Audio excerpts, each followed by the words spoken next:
Hello, everyone, and welcome back to the Daily Dollar. This is episode 3. I am Kate McCready, your host, here with Art Morrison III. Hey. What's up? Yeah, your intro. It gets better and better, but there's just a hard cliff. No, I always kind of feel like you're going to say something a little more, but you just kind of look at me No, with... you didn't let you finish your intro. You kind of did it. That's part of my intro. Okay. All right. Anyways, so today we are talking about house hacking and why everyone deserves it. Why is it worded that way? Yeah, I mean, I wanted to word the title that way because naturally, like after we did it and it allowed you to quit your job, like Yeah. Yeah. That's deep. Yeah. I mean, yo. A little emphasis on that. I wanted to tell the world about. I wanted to share with all my friends and family, like, yo, listen, we're young. At the time I was 28, right? Like everyone else who's at that same phase of buying their first home or whatever. Not only do I recommend this, I think you deserve to live for free. Like for you, it allowed us to, like you literally could quit your job. We knew, okay, we're gonna profit $600 from this multifamily. We just gotta keep Kate's expenses below $600, which we did, and you were able to quit your job, and I had virtually no expenses.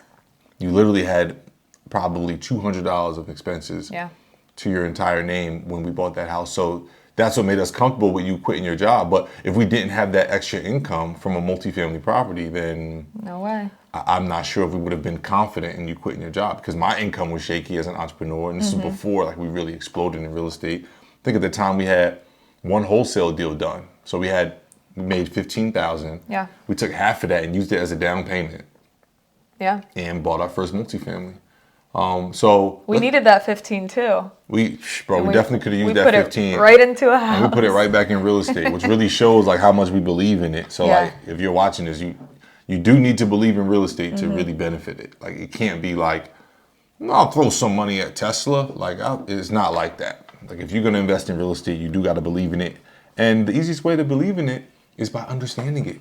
Understanding cash flow, understanding equity, understanding tax benefits, understanding appreciation. When you understand all that, it's very easy to believe in.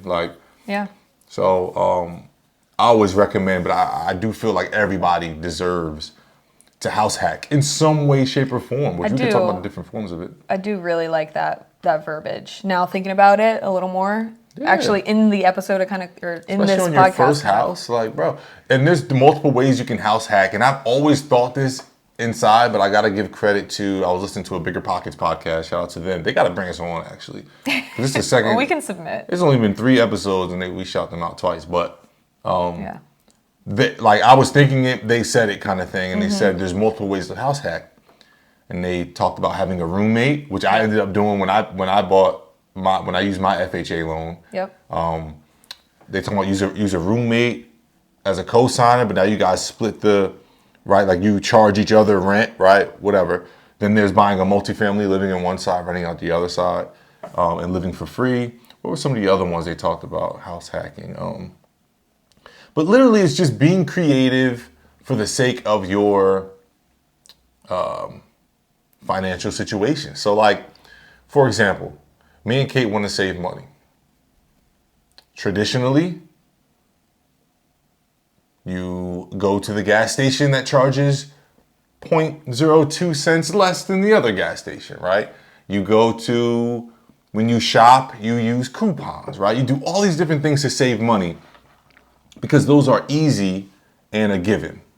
But with house hacking, what I love is just by being a little bit intentional with a strategy, it takes that stress of the gas and how much you're paying for things and sharing a $9 Netflix account. It takes all of that off by taking care of the biggest expense that all of us have. We should. The living expense. Which is your living expense. So by the strategy we used was an FHA. So if an FHA loan, if you don't know, it's a government-backed loan. It was designed by the government to say, okay, everyone deserves to at least own the roof over their head. So we're going to come up with this loan to where banks can give a certain amount of money, and then we're going to subsidize the rest amount of money, right? And it's going to be a little more expensive loan, meaning we're going to charge more insurance or whatever, but we're going to make sure that people can get into their first home by allowing them to only put down 3.5%, which means if a property is $100,000, all you need is $3,500 to buy it. If it's $200,000, then you only need $7,000 to buy the house, which is huge, right? Like $7,000. Again, we took $15,000 and we used $7,000 as a down payment, and that's how we got our first house. But it was leveraging that FHA loan. Without the FHA loan, if we went with a conventional or traditional loan, it's 20 or 25% down. So that means on that same $100,000, it would have cost us $25,000. $3,500, $25,000. No brainer. So this is an easy entry level, not only to buy your first home, but to do your first house hack. So if we're talking about a $200,000 house, and Kate and we need $7,000 to put it down. Not only is this actually what we did, but it's what all of you can do and what people should do. First of all, if we did not have $7,000, we could borrow it from someone and pay them back with the rent that we would be collecting. Let me repeat that. I get $7,000 from my buddy Mike for our down payment. He can issue a gift letter, or you get it from a parent. Banks usually require that it's from a parent, but they can't tell you you can and can't borrow money from. But whatever, right? You could borrow the down payment, and now if we live in one side and rent the other, if it's only a 2-family, not to mention a 3 or 4-family, because you can do 1 to 4 unit residentials with an FHA loan. So you can actually buy a 4-family apartment building with this same loan, but we did a 2-family because we only got pre-approved for an amount that would allow us to afford a 2-family.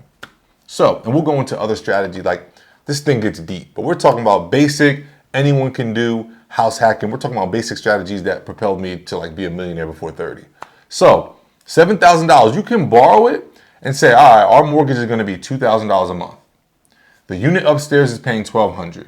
That means we got to pay $800. Okay, so that means it's cheaper, right? That is not really the best house hack situation. That's like, yeah, you're getting the appreciation of the house. Yeah, they're helping to, supplement the rent roll, but that ain't really the house hack you want to jump into. Now, let's say it's a house where the mortgage is $1,500 a month and upstairs is paying $1,500 a month.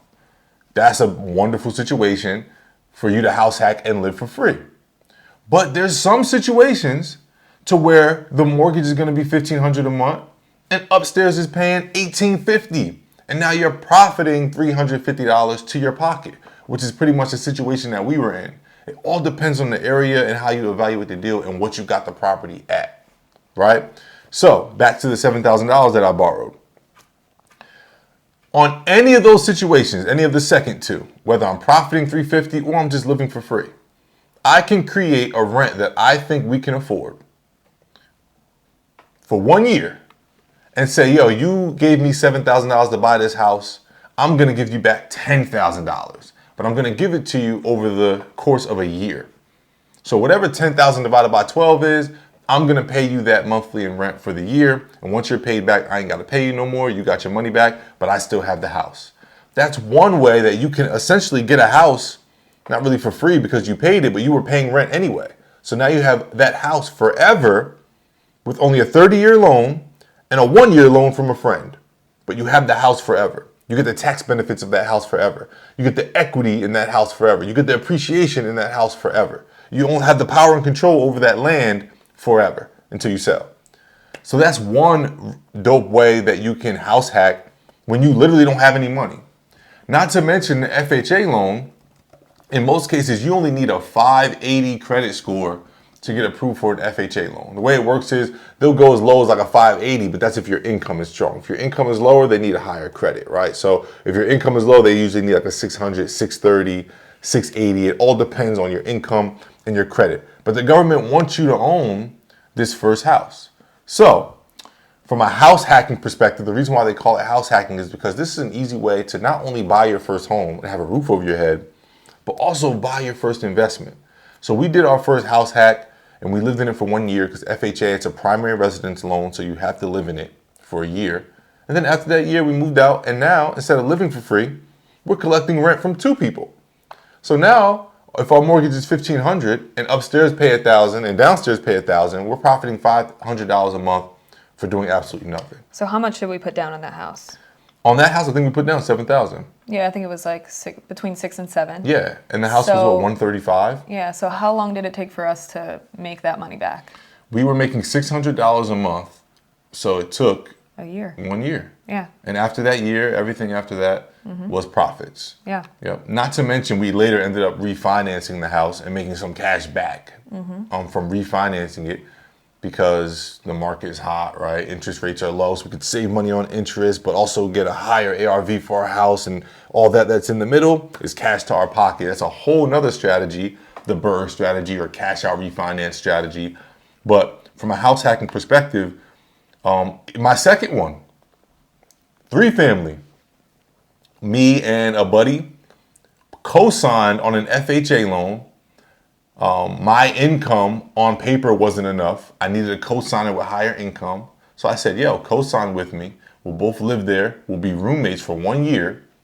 But now I'm going to pay you $5,000 cash just to sign a paper and have a roof over your head. Neither of us got to pay rent. We're going to live for free. Why would I do that? Well, because again, I get to keep the house forever. The loan's 30 years. It's only 1 year with this roommate, right? I can refinance him off the loan later. We can move after 1 year, but it benefits everybody. He made some cash. I was able to acquire a 3-family, which thank God I did, because 1 year later, the market goes and it's almost impossible to find a 3-family at the price point that I did. We bought a 3-family house for $175,000. I could have passed on that opportunity and said, I'm not ready. I don't want somebody to co-sign. I don't want a roommate. I don't want a house hack. I want my dream home. And I would be in a way different position now. But instead, I propelled myself closer to being a millionaire at 30 years old just by this simple strategy of house hacking in combination with other strategies like, what was the last episode? Wholesaling, right? When you combine all these simple strategies that anybody can do, yo, you literally tap into a whole nother level of wealth.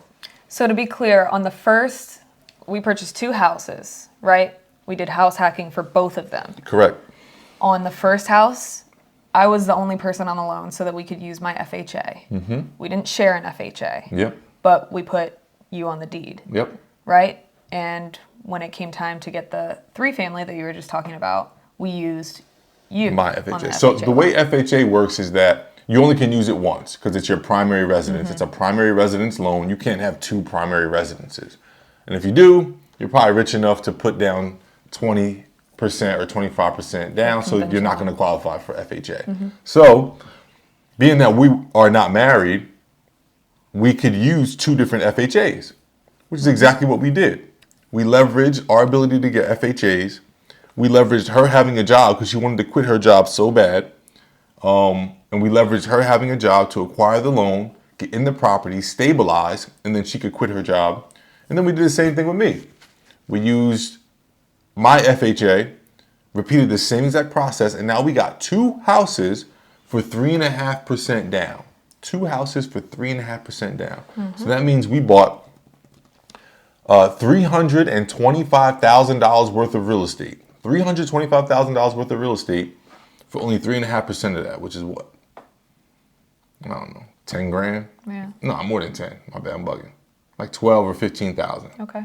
Between 12. I'm going to go ahead and trust you. Right, I don't got my phone for calculator, but whatever. A minimal amount of money. So we were able to increase our net worth and wealth by a significant amount for a minimal amount of money, which is the huge benefit to real estate, which is why I recommend everybody perform that strategy of house hacking along with other strategies that you can use to, like, yo, we didn't need a website for this.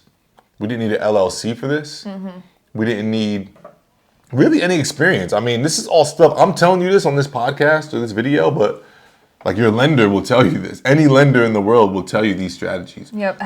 Sorry, go ahead. No, go ahead. No, I was going to say house hacking came as a complete shock to me because my very first apartment that I got in South Florida was $1,900 a month. $1,900 a month. Straight out of pocket. So paying someone else's rent, you and never get that back. I'm sure I'm not the only one. I'm sure there's people listening to this that have had that same experience or similar to that. So Yeah. there's a better way, and that's There's definitely even a house there's hacking. even a loan you can attach on top of it called a 203K loan, which is a construction loan that they attach to an FHA loan that allows you to make basic repairs in the house of up to $30,000, right? So that means if you're buying a house that's a fixer-upper, FHA still qualifies, and they have a loan that goes along with it that'll allow you to fix it up to your liking. But by fixing it up, what are you doing? If I move into an apartment that I'm renting and I fix it up, guess what? I just put money in the owner's pockets because I increased the value of the property. But I'm just paying rent. When you own the property and you put that work in, you're using the construction in order to increase the value of the property. When the value goes up, that's more net worth to your pockets, right? So that's the other benefit of owning a property. And really, like, to recap, you just got to understand the benefits of owning property. You keep hearing me say appreciation. Appreciation is when the value of the property goes up. That means your pockets go up. It's like a stock, right?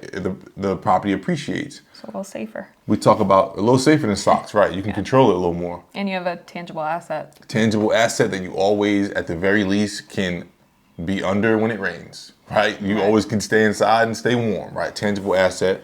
You hear me say equity a lot. Equity is how much of the property that you actually own that there's no loan or mortgage against. So obviously, if you put 3.5% down on a property, that means 96.5% of that is essentially owned by the bank, right? The bank owns the property until you pay them back. But that percentage that you do own, you can tap into via a home equity line or refinancing. You can turn that equity into cash, right? So that's the second benefit. There's plenty of tax benefits. You can depreciate your house every year and deduct a ton or write off a ton for your taxes. You also have real estate shelters your money from a ton of taxable income that normally would be taxed if you, like, we can talk about 1031 tax exchanges and all these different strategies that the wealthy use to not get taxed by Uncle Sam. You got power and control. Yo, if I own an acre of land, I legit own a whole acre. So I dictate what goes on that acre. I can grow food. I can host a football game, whatever I want on that acre. I have the power and control, and the township or other companies or whoever have to go through me in order to access that land. You have cash flow, especially if you're talking about multifamilies. But even without multifamilies, I mean, it's just simple. If I own a property and my mortgage is a certain amount, all I got to do is charge somebody else more to live in it. And now what's in between is cash flow to me, free and clear. Not to mention they're also paying down the equity of the house. So there's so many benefits to owning a house, and house hacking is like the quickest way to do it. Yeah. So in short, I rambled a lot on this episode. Yeah, you did. But you took it and you ran with it. I ran. That's fine. For We're 18 minutes. getting up there. Yeah, well, I want you to, in the 20 next 2 minutes, recap house hacking from the top, as from the perspective of Kate. Go. I mean, okay. So use your FHA loan, purchase a house for what you are approved for. Not just any house, a multifamily house, preferably. As many units as Yeah, possible. as many units as you can, because the more units, the more likely you are to profit on it, or break even, and you live for free. And then How do you live for free? because you have your tenants pay your rent. You have tenants, so you You got have to your get tenants tenants pay in them, rent. and you have tenants pay rent to you, so you can pay your Mortgage. That is house hacking in a nutshell. Yep. How do you get approved for this? By speaking to a loan Yeah, go officer. get pre-approved Yeah. and talking to a loan officer. They're going to ask you for your income and your credit score and any liabilities you have and debts that you have, and they're going to approve you for the loan. Yo, it's literally that simple. It's like that easy. Yeah. Same exact process you would do if you were buying your dream home, except you're just going to be a little intentional about having more units or having a property that holds more value from a rent perspective. And it's only something you have to live in for a year. So I think anyone can do anything for a year. So even if it's not your ideal... Oh, that year went by so fast. if it's not your ideal, I mean, just think about 2020, right? So...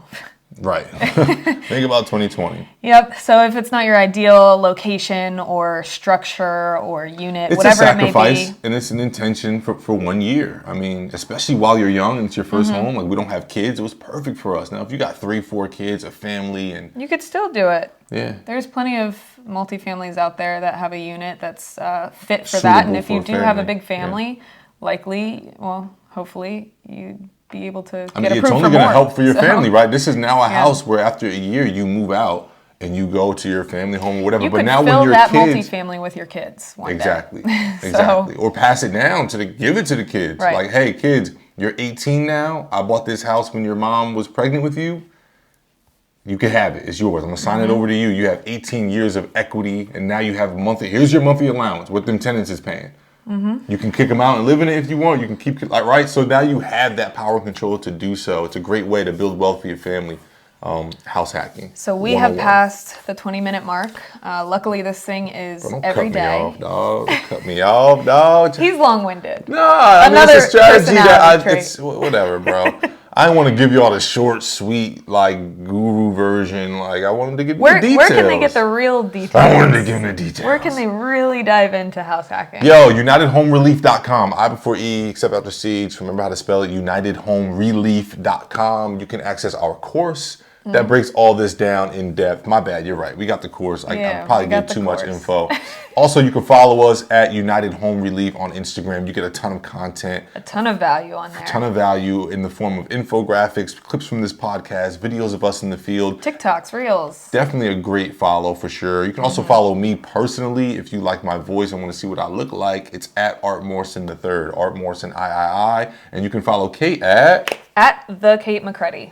And we will have all this in the show notes. My bad, y'all, for the long episode. My bad. No, don't be sad. It's okay. I mean, you gave him a lot of because I'm the one who fought for the short episodes because I didn't have the time. And here I am rambling. Here we are. That's okay. It is what it is. Our DMs are open. Shoot us a DM if you have any questions, if you have any suggestions or what you want to hear from us on the podcast, The Daily Dollar. So yeah, thanks for tuning in. Daily Dollar every day, 8 a.m., Monday through Friday, not Saturdays and Sundays. But if it's Friday and you're listening to this, catch you on Monday. All right. Bye. Peace. See No, ya. what's your... Oh, see ya. All right, peace, guys.